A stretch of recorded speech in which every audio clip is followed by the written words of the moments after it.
Well, it didn't start with the US election. It started with in the beginning of the year with BlackRock introducing ETFs.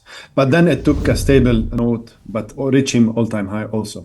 But with the recent elections, especially with Trump winning more specifically, he had pushed and he depended a lot on the crypto enthusiasts and promised them that if he gets elected, we will be changing Gary Gensler. We will be adopting new regulations towards better enabling our environment.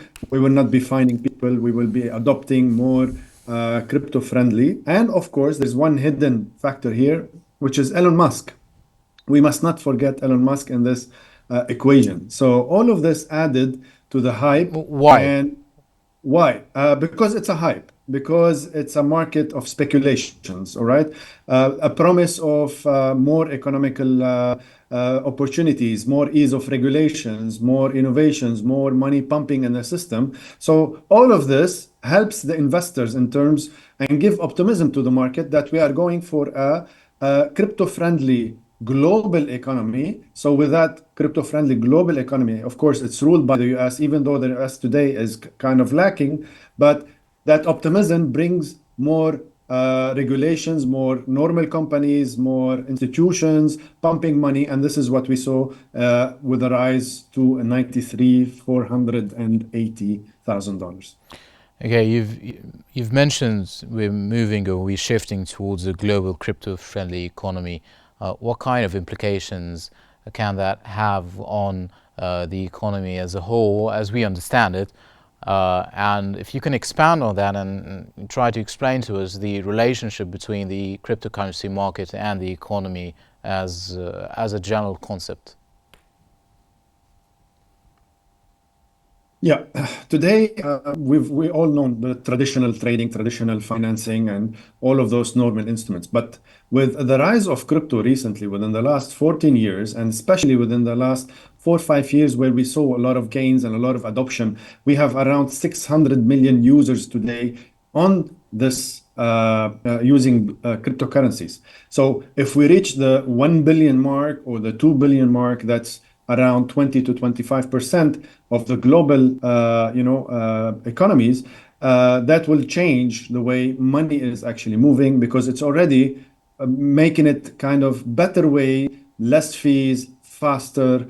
And then with global trade and how the global trade is moving, we need something new. And that's why banks and central banks are not happy about this. And they're trying to launch their own central bank digital currencies to fight kind of this market share that is going away to a decentralized, uncontrolled network where people are moving their assets and moving their money towards this global economy.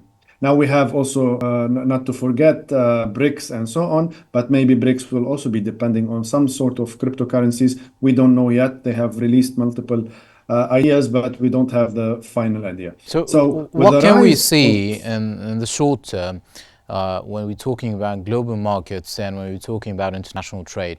What kind of shifts can we expect? it's a major shift, all right? Why it is a major shift? Because now institutions have to start adapting also their own day-to-day operations into blockchain. And this is not happening yet, all right? So now we're seeing more of the global whales of crypto, such as BlackRock, JP Morgan, and so on, and even, so many other things under it. But it's not really happening across all institutions. So if that is the case with Trump, and then he will be announcing with Elon and so on, new regulations that will dominate and then will enable this as part of the global innovation and financial innovation, then we're going to be seeing more and more day-to-day, salaries, day-to-day transfers, day-to-day money remittances, and all of this today is happening somewhere. Part of it is crypto, part of it is different a mechanism or different financial instruments.